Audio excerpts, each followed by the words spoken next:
करता, क्योंकि व्यूज तो लेने थे, इंडिया को खुश तो करना था, क्योंकि कुछ लोग तो हमारे दो चार यूट्यूबर तो सिर्फ इंडिया को खुश करने के लिए बैठे हुए, तो उनके तो मजे हो जाने थे। सबसे मातम बिछी हुई है, फिर T20 हार गए, वनडे हार गए, उधर तो भाई अब वो तीन टीमें, मैं तो आपको कल जिक्र कर रहे थे ना हम लोग, कहीं आपके साथ शायद बात हो रही थी, मैंने कहा माइकल अथर्टन, माइकल वॉन बिजी तीन टीमें बन जाएंगी, तो एक टीम थी अब खेली जा रही है और मुझे तो जबरदस्त परफॉर्मेंस थी। नमस्कार दोस्तों, हिंदुस्तानी टीवी न्यूज में आप सभी का बहुत बहुत स्वागत है। दोस्तों, सरहद पार से जब भी उनके पूर्व क्रिकेटर्स को मीडिया में थोड़ी सी फुटेज या टीआरपी चाहिए होती है, तो वे सीधे भारतीय क्रिकेट और भारत के खिलाफ जहर उगलना शुरू कर देते हैं। अब इसी फहरिस्त में पूर्व पाकिस्तानी क्रिकेटर तनवीर अहमद साहब का एक नया ज्ञान आया है। तनवीर अहमद साहब कह रहे हैं कि हमारे 2-4 यूट्यूबर तो बस इंडिया और इंडियन फैंस को खुश करने के लिए बैठे हैं। वो कहते हैं कि भारत की 3-3 इंटरनेशनल टीमें बन सकती हैं, लेकिन किधर है 3-3 टीम? भारतीय टीम तो हर जगह हार रही है। मतलब भाई साहब, गजब का फ्रस्ट्रेशन है। अब तनवीर साहब को कौन समझाए कि उनके अपने देश के पूर्व दिग्गज, चाहे वो वासिम अकरम हो, शोएब अख्तर हो या रमीज राजा, जब वे भारतीय क्रिकेट के इंफ्रास्ट्रक्चर, आईपीएल और हमारी बेंच स्ट्रेंथ की तारीफ करते हैं, तो वे किसी को खुश करने के लिए नहीं करते, वे सच बोलते हैं। लेकिन तनवीर अहमद जैसे लोगों को कड़वा सच पचाने की आदत नहीं है। जब भारत की मुख्य टीम कहीं टेस्ट सीरीज खेल रही होती है, तो हमारी बी टीम या युवा टीम एशियन गेम्स में गोल्ड मेडल जीत लाती है या द्विपक्षीय सीरीज यानी बायलैटरल सीरीज अपने नाम कर लेती है। इसे कहते हैं गहराई, डेप्थ।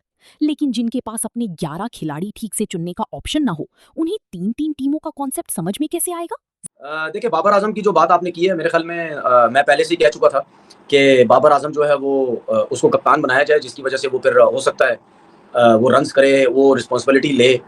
तो वही सब कुछ हुआ, और हालांकि इससे पहले आप देखें उसकी फॉर्म इतनी अच्छी नहीं थी, तो जो बहुत अच्छी फॉर्म में नजर आया था वो हमें पीएसएल से नजर आया था। तो पीएसएल में उसने जो परफॉर्मेंस दी, उसमें बहुत आउटस्टैंडिंग उसने परफॉर्मेंस दी, सबको बड़ा हैरान कर दिया कि यार एकदम से मतलब इतनी अच्छी फॉर्म उसकी आ गई। हालांकि उससे पहले बांग्लादेश के अगेंस्ट में टेस्ट सीरीज खेली, डिसेंट परफॉर्मेंस दी, ठीक है। तो श्रीलंका के खिलाफ जब पाकिस्तान में हुआ था, उसमें जो है वो 100 उसने किया था। तो मेरे ख्याल में मैंने पहले दिन बोला था कि यार इसको कप्तानी दे दो, रिस्पॉन्सिबिलिटी लेगा, ये दूसरे लड़कों को भी अपने साथ लेके चलेगा, क्योंकि जब इसको हटाया गया था प्री प्लान तरीके से, उस वक्त भी ये एज अ कैप्टनसी तीनों फॉर्मेट में बहुत अच्छा परफॉर्म कर रहा था। इन्होंने वही बात, फिर वही स्ट्राइक रेट की रट लगाई, तो उसको बाहर किया गया, उसके साथ रिजवान को भी इन्होंने खराब किया। तो मेरे ख्याल में ये लोग बेवकूफ़ हैं जो कहते हैं कि जी इसको कप्तानी नहीं लेनी चाहिए थी। बिल्कुल कप्तानी लेनी चाहिए थी, इसमें क्या गलत बात है? आपकी टीम का एक मेन प्लेयर, बड़ा प्लेयर, ठीक है। मतलब कहने का मकसद ये है कि मुझे ऐसा लगता है नॉलेज शायद कम है लोगों को कि बाबर आजम कुछ नहीं। अब आप ये देखना कि कितनों ने अपने सोशल मीडिया में शुरू हो गया होगा, देखिए जी हम तो कहते थे ना कप्तान हो तो परफॉर्म करेगा, हालांकि मेरे अलावा किसी ने कुछ भी नहीं बोला, कुछ भी नहीं बोला मेरे अलावा। मैं वाहिद बंदा हूं जिसने बोला था इसको कप्तानी दो, ये रन करेगा, ठीक है। अब सारे शुरू हो जाएंगे, देखिए जी हम तो यही कहते थे, देखिए जी वो। अब ये जो सारे कहते हैं, इनमें से सारे वही थे जो इसको उतारने के चक्कर में लगे थे, जो इसकी धज्जियां उड़ाते थे, इसके खिलाफ जाते थे। अब वो उनके लिए पैनिक बटन ये दब गया है, वो पागल हो गए होंगे कि यार ये तो कप्तानी में भी रन कर गया, ये कप्तानी में 100 कर गया।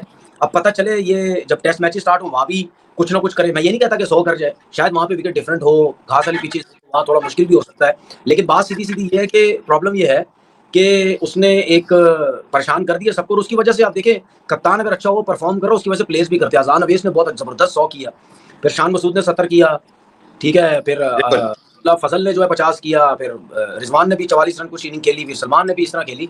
तो ये जो बैटिंग लाइनअप खेली थी, मुझे लगता है टेस्ट मैच में यही सब खेलेगी बैटिंग लाइनअप। लेकिन बाबर पे सबकी नजरें थी, बाबर पे तोपें सबकी ज्यादा थी, वो उनकी किस्मत खराब थी, वरना उन्होंने तो प्रैक्टिस मैच को भी बाबर की बैटिंग को ऐसा बना लेना था कि कुछ नहीं करता। हमारी बैटिंग उनकी बैटिंग से बेहतर है। मुझे ऐसा लगता है कि बेहतर तो है, बट खेलने का स्टाइल सिमिलर ही है। चल गए तो चल गए, 40-50 रन में भूख भी मिट जाती है। हम भी कोई बड़ी इनिंग खेलने वाले, हमारे पास भी प्लेयर्स बड़े टाइम से नहीं आ रहे हैं कि जो 50 को 100, 100 को 150, 150 को 200 में कन्वर्ट करे ना। बिल्कुल ऐसे ही है नजीब। हमने लास्ट टाइम कब 150 की है, कब 200 की है? मेरे ख्याल से लास्ट जो है साउथ शकील का, ये श्रीलंका के खिलाफ ऐसा ही है ना। बिल्कुल। उसके बाद तो आप देख ले 100 कितने हुए हैं। तो बड़ी इनिंग्स तो हम रिसेंटली नहीं खेल रहे, हम 40-50 पे जरा खुश हो जाते हैं, 50 करने के बाद भी खुश हो जाते हैं। जो टेस्ट मैच अगर आप 50 कर ले, मेन बैट्समैन है और बैटिंग की जिम्मेदारी आप पे है, लीड कर रहे हैं, तो फिर आपको 100-150 करना चाहिए, 200 करना चाहिए। जो वेस्ट इंडीज टीम में ये नजर आया रिसेंटली, जो सीरीज हुई है आपने देखा होगा कि जेसन ग्रीव उसने भी 150 कर दिया था, 200 कर दिया था। रोस्टेस चेस ने भी अभी श्रीलंका के खिलाफ कर दिया, आमिर जैंगो ने भी 200 कर दिया था। तो वो बैटिंग मुझे लग रहा है कि थोड़ी सी बेहतर उनको लगेगी। जहां तक टॉस जीत के पहले बैटिंग करने का सोचेंगे, मुझे लगता है ये वो कंडीशन नहीं है यहाँ पे। अगर मॉइस्चर हुआ, घास हुआ, तो अर्ली ऑन ड्यूक का बॉल कितना घूमेगा वो हम सबको पता है। जब ड्राई हो जाएगा, थोड़ा सा हार्ड हो जाएगा, वो ज्यादा अच्छा बल्ले पे आएगा। हाँ बाउंस तो होगा, लेकिन स्विंग थोड़ा कम हो जाएगा। तो पहले मैं यही कहूंगा कि हमारी जो इनएक्सपीरियंस बॉलिंग है, अगर टॉस जीते, जैसे बासित भाई कह रहे हैं तीनों पिचेस घास वाली हैं, तो फिर पहले बॉलिंग करनी चाहिए मेरे ख्याल से, फिर जाके शायद चांस हो अब्बास का, जो भी पेसर हो वो आउट कर सकें जल्दी, कोई 200-250 के अंदर, तो ये चांस होगा। क्योंकि पहली बारी भी श्रीलंका को भी दी थी, उन्होंने 300 किया था, और दूसरी बारी में फिर उन्होंने ऊपर किया था, 550 रन कर दिए थे, 250 रन की लीड ले ली थी मेरे ख्याल से, अगर मैं गलत नहीं हूं, दूसरी बारी में। बासित भाई जो कामरान का पॉइंट है कि अगर इस तरह की विकेट दिख रही है तो अर्ली ऑन हमें एडवांटेज लेना चाहिए, लेकिन मेरा प्रॉब्लम ये है कि हमसे तो आउट ही नहीं हो पाते ना, 10 विकेटें लेना ही इतनी मुसीबत हो जाती है, फिर आप पूरे मैच में चेस करते रहते हैं। पेस नहीं है ना जी, हमारे पास पेस नहीं है, उनके पास पेस है, वो इन द एयर बहुत तेज है, हम एयर में तेज नहीं है ना। हमारा सबसे बड़ा मसला जो है ना, हमारी पेस है भाई। मूवमेंट तो एडजस्ट हो जाती है यार, मूवमेंट का थोड़ी मसला है, पेस एडजस्टमेंट नहीं होती है, और पेस के साथ अगर आपकी बॉल सीम होने लग जाए ना तो बहुत मुश्किल होती है। मुझे नहीं लगता यार हमारे पास पेस किसकी ज्यादा है, वो हो अपना उबैद शाह।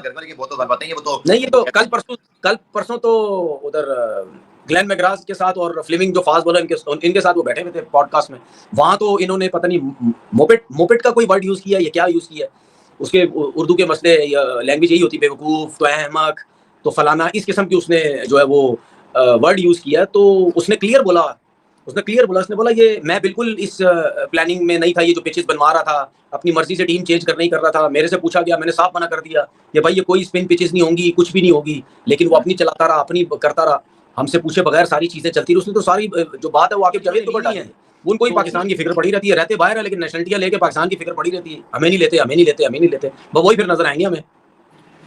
सर इस वाली पॉडकास्ट से मतलब हुआ क्या, ये जो गुफ्तगू थी, एक तो उसमें कितने बड़े बड़े नाम बैठे हुए, वो जो सारे इंटरव्यूज आपने दिए ना अभी रिसेंटली, वो धड़ाम से नीचे आके गिरे हैं, सारी बात है 0/0 यार। ऑस्ट्रेलिया में प्रोफेशनल लोग हैं, तनवीर भाई आप अच्छी तरह मेरे से ज्यादा जानते हैं, ऑस्ट्रेलिया इंग्लैंड के जो बंदे होते हैं ये बहुत परख के बोलते हैं, इनको पता होता है लीगल मामला क्या है, ब्रॉडकास्ट पे क्या बोलना है, पॉडकास्ट पे। उसने कहा यार मपेट क्लोन जैसे वर्ड, आई एम सॉरी अगर किसी की जल्दबाजी हो, वर्ड से लिखी है, जैसे गिलिस्पी के वर्ड हैं, और वो उन्होंने पहले भी कहा था कि भाई मुझे साजिश करके निकाला गया। उन्होंने कहा था कि मुझे या गैरी कर्स्टन का भी उन्होंने इससे जिक्र किया, गैरी कर्स्टन अब तक पत्नी की उतनी ज्यादा खामोश है, वो उनकी बात है, लेकिन बात सिर्फ ये है कि आप किसी को बुलाएंगे और उसमें सबसे बड़ी ज्यादती पता क्या होगी तनवीर भाई, मैं आपको आज खुल के बताता हूँ, आप मुझे बोलते हैं खुल के नहीं, आज मैं आपको खुल के बता रहा हूँ, और आप में से जिसने इसका स्क्रीनशॉट लेना है भाई ले लो, क्योंकि सच बोलना चाहिए, मेरा कोई मफाद नहीं है, मैंने किसी को अल्हम्दुलिल्लाह को पैसे नहीं लिए हुए भाई। आपने क्रिकेट बोर्ड ने उस वक्त इनको विलन बनाकर रुखसत किया, इनके खिलाफ मीडिया कैंपेन चली, इनके खिलाफ ट्वीटें चली हैं, मुझे भी एक दो चीजें कही गई थी, मैंने तो क्वेश्चन किया था। मजे की बात यह कि सबसे पहले मुझे आज भी याद है गुलाम मुर्तजा जो हमारे लाहौर के, आपको याद है स्पोर्ट्स रिपोर्टर थे, उनसे भी आपको पता मैं डॉन में था, उन्होंने मुझे हिंट दी, उन्हें गफार भाई कोई गड़बड़ है, जैसे गिलिस्पी जो है ना वो फलानी जगह, उसको कौन सी सीरीज थी तनवीर भी आपको याद होगा, ये नहीं जा रहा था, फिर अचानक से आके जावेद ने ज्वाइन किया था, आपको याद होगा ये साउथ अफ्रीका ऑस्ट्रेलिया की सीरीज के बाद सीरीज थी। मैंने कहा यार ये तो बहुत बड़ी न्यूज है, मैंने तो फाइव से सर्च मारा, खबर सही निकली, गुलाम मुर्तजा कोई क्रेडिट जाता है, फिर मैंने भी उसको तस्दीक करके दिया। अगले दिन जी कैंपेन शुरू, आज तक देखिए अपने घर को अगर आप मजबूत रखेंगे तनवीर भाई, मैं क्यों जैसे गिलिस्पी की साइड लूंगा, मैं तो पाकिस्तानी हूं ना, लेकिन अपना घर तो ठीक रखें। आपने प्रेस रिलीज में इससे पता, अब जरा तनवीर अहमद के इस दावे पर बात करते हैं कि सब तो हार रहे हैं ये इंडियंस। तनवीर साहब थोड़ा चश्मा साफ कीजिए और आईसीसी की ट्रॉफियों और रैंकिंग्स पर नजर डालिए। T20 वर्ल्ड कप की ट्रॉफी किसके पास है? भारत के पास। वनडे वर्ल्ड कप के फाइनल में बिना एक भी मैच हारे कौन पहुंचा था? भारत। चैंपियंस ट्रॉफी और टेस्ट चैंपियनशिप के फाइनल्स में कौन लगातार राज कर रहा है? भारतीय टीम। और जरा ये भी देख लीजिए कि दुनिया की तीनों फॉर्मेट टेस्ट, वनडे और T20 में टॉप टीमों में किसका नाम रहता है? दूसरी तरफ आपकी टीम की क्या हालत है? आपकी टीम T20 वर्ल्ड कप में अमेरिका जैसी नई टीम से हारकर बाहर हो जाती है। आपके अपने घरेलू मैदानों पर बांग्लादेश और इंग्लैंड जैसी टीमें आकर आपको टेस्ट सीरीज में व्हाइट वॉश करके चली जाती हैं। पिछले एक दशक से आपकी टीम में ना कोई परमानेंट कप्तान टिक पा रहा है, ना कोई कोच। जब आपकी अपनी घरेलू क्रिकेट में ना खिलाड़ियों को सही ग्राउंड मिल रहे हैं, ना स्पाइक शूज पहनने की जगह है, तब आप भारत के उस क्रिकेटिंग सिस्टम पर उंगली उठा रहे हैं जो हर साल दुनिया को जसप्रीत बुमराह, शुभमन गिल और यशस्वी जायसवाल जैसे वर्ल्ड क्लास प्लेयर्स देता है। निष्कर्ष, तनवीर अहमद जैसी लोगों का काम सिर्फ भारत का नाम लेकर अपने चैनल पर कुछ व्यूज बटोरना है, क्योंकि वे जानते हैं कि अगर वो अपनी टीम की नाकामी और बोर्ड की बर्बादी पर सच बोलेंगे तो उनकी आवाम ही उन्हें देखना बंद कर देगी। भारत हारता भी है तो लड़कर हारता है और बाउंस बैक करना जानता है। दोस्तों, तनवीर अहमद के इस बचकाने बयान पर आपकी क्या राय है? क्या वाकई उन्हें दूसरों पर कमेंट करने से पहले अपनी टीम का आईना देखना चाहिए? कमेंट बॉक्स में जय हिंद के साथ अपनी राय जरूर लिखें। वीडियो को लाइक शेयर करें और हमारे चैनल को तुरंत सब्सक्राइब करें। जय हिंद, वंदे मातरम।